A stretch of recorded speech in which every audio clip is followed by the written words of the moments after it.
thâu phuo probule pai phinai yesamo probule pai nai ha brok thara uzai kheni chong se zai khe tom sau lai sna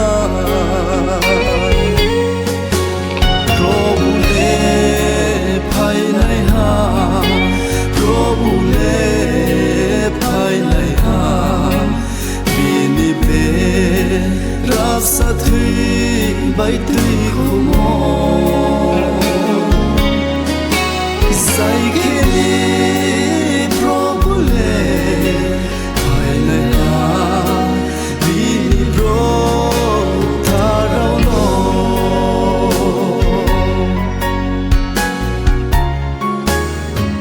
bini bao du gu mai này bài opo man ông nói rau salvi cross no balie leng này rau cho tono thak chang se ri ni phai thlai nai ha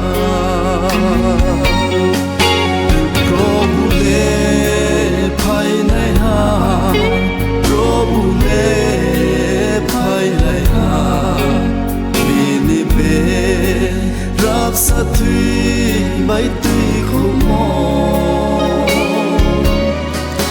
say khi đi probule phải nơi ha vì pro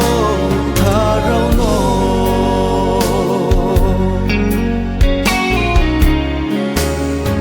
khabai so khe bông no khắc sang bố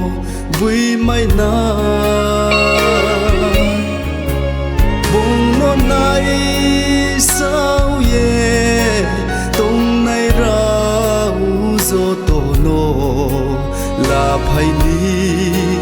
bông le pai khai này ha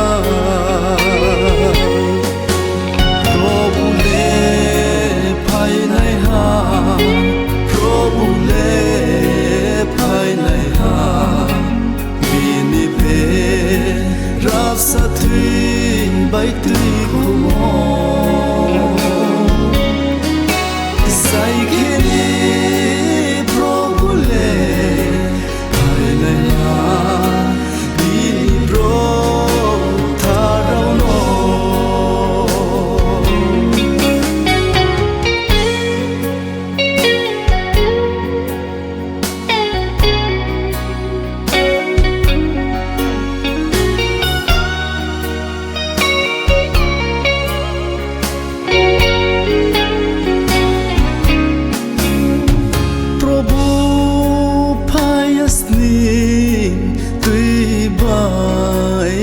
lao a chạy ta để ông ha dài ông ya đâu phố dài ông nhậu nai cho ông ha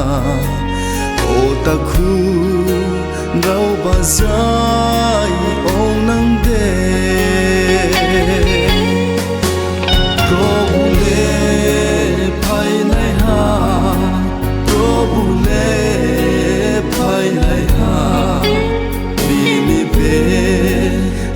sa thủy bay